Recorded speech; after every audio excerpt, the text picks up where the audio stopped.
Hello from Hampshire. It's a delight to be speaking to you today. I'm Jenny Durrant, and for 20 years I worked with archaeology in Exeter and Devon, starting as an undergraduate at the University of Exeter, before a career in commercial and museum archaeology.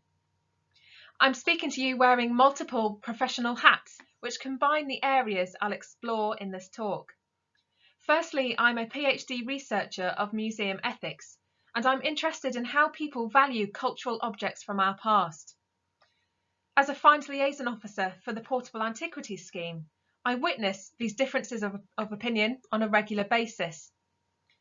My talk today is based largely wearing my third hat, using research I undertook as a curator at the museum in Exeter. For 10 years, I worked directly with the archaeology collection and enabled other people to engage with the material. I'd like to thank my former colleagues at RAM for their understanding of my research interests, and also John Allen and Paul Bidwell for their important contributions to Exeter's archaeology, which underpin my research. It's true of any research that the starting point is a spark of interest, which leads the researcher down a road of discovery. Often that spark begins with the discovery of an exciting new find. And in some ways, archaeologists are very similar to metal detectorists, both wanting the excitement of a newly discovered object, while the previous discoveries are tucked away in a box. The starting point for this talk wasn't a single item, but 1.5 tons of Roman CBM uncovered during an excavation in 2005. As a young and enthusiastic find supervisor in commercial archaeology, I was given the task of processing it, and from that moment I was hooked on Roman tile. My talk today isn't an insight into hot-off-the-press revelations of newly excavated material. What I'd like to share is a short retrospective of Roman tile in Exeter and the value of reassessing old discoveries for new research. It's important to understand the broader context for this review because Roman tile in Exeter, and indeed the county of Devon, is a rare material. It isn't found in great quantities. There aren't any stamped tiles, despite having one of the earliest military buildings in the country. And there are no roller-stamped box tiles. Exeter tiles do not follow the norms seen elsewhere in England. And the differences continue, because in many other parts of England you see Roman tile reused in later buildings, but that's not the case here in Devon. For example, Exeter has a large number of medieval churches surviving in the city centre, all of which are built on top of the Roman fortress and town. But not a single example of Roman tile has been found in them. As far as I know, neither is any tile found in the extensive city walls which encompass the Roman circuit.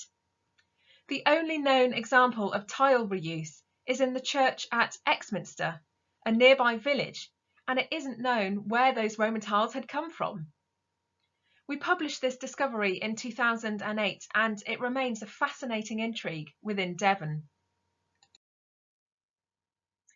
The recording of Roman tile in the city began in the 1930s when the newly created Devon Archaeological Exploration Society began small-scale excavations in the city centre.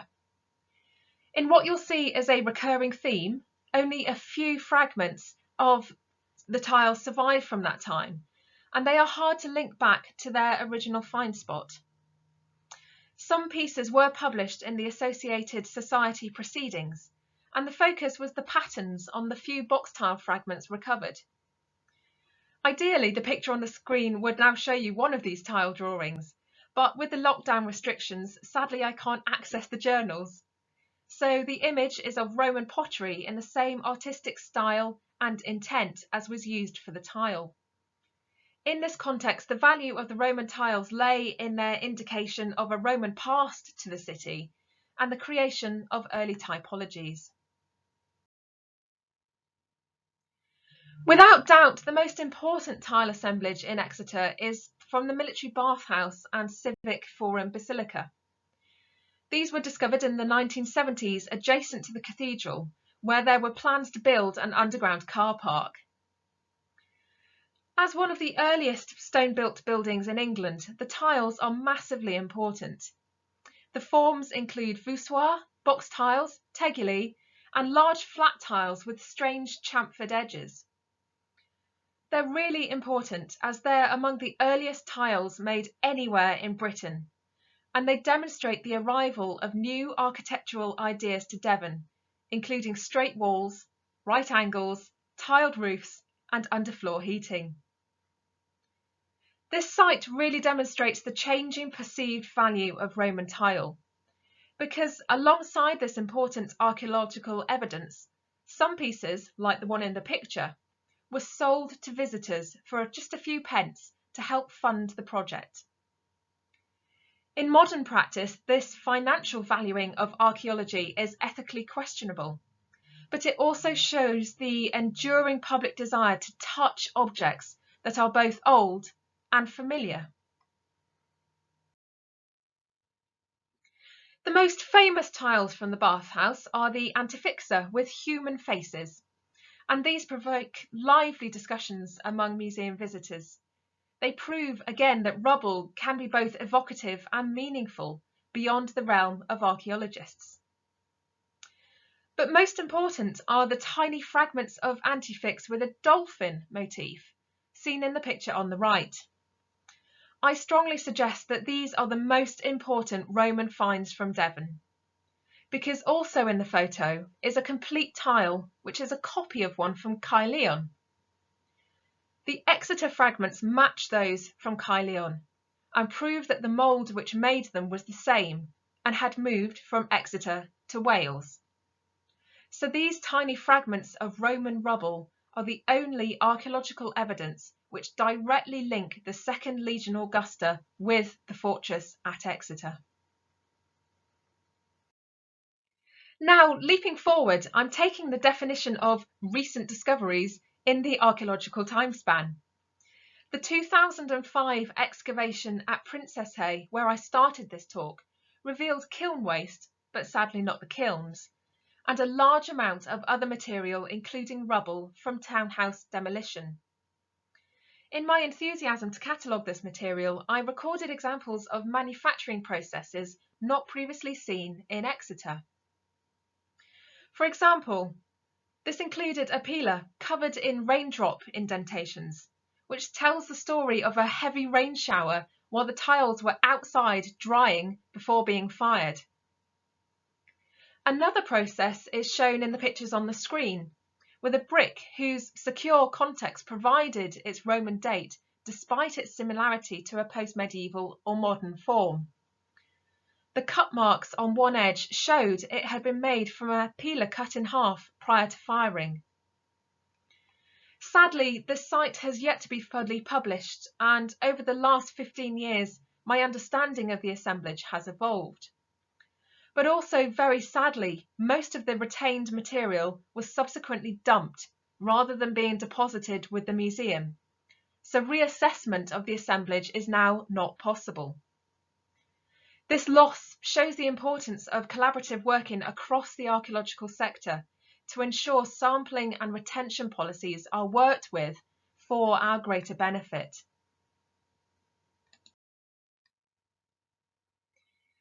In the 1990s, Roman tiles were included in Holbrook and Bidwell's important volume, Roman Finds from Exeter.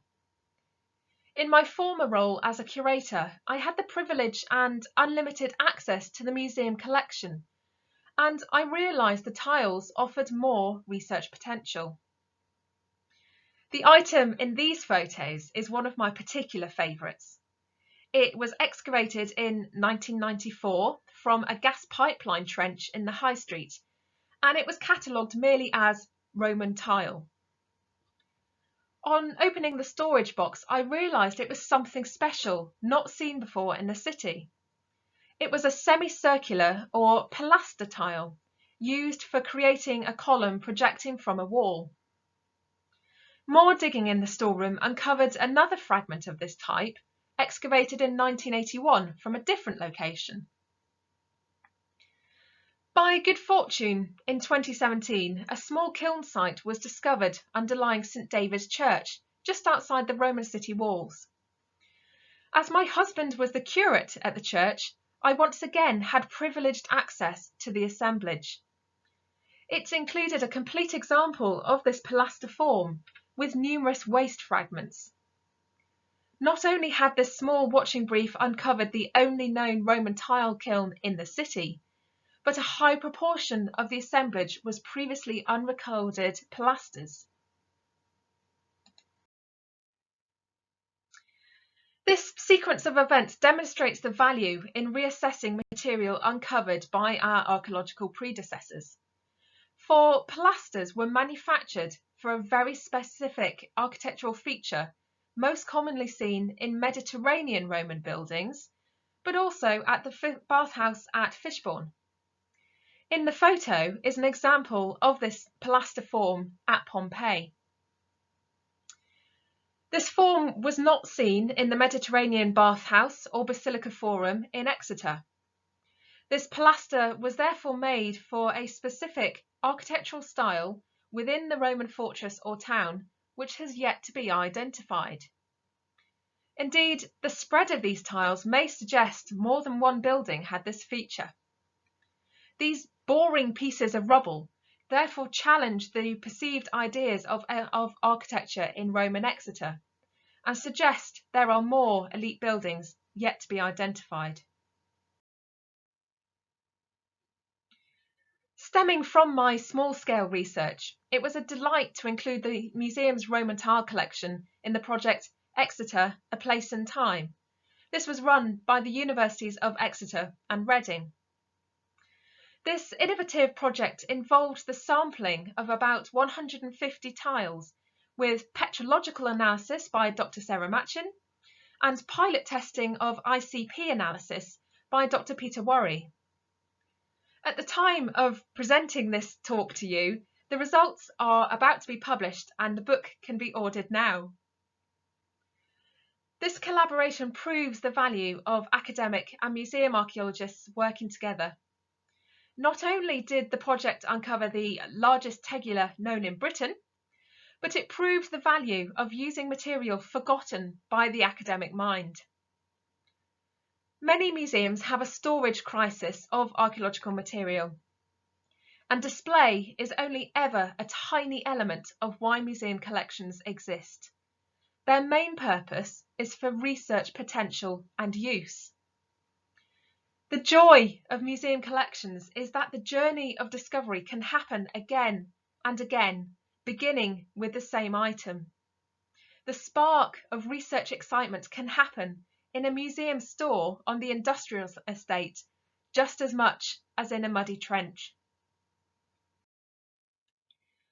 Thanks for listening to my very short review and thoughts about how we understand the value of Roman tile.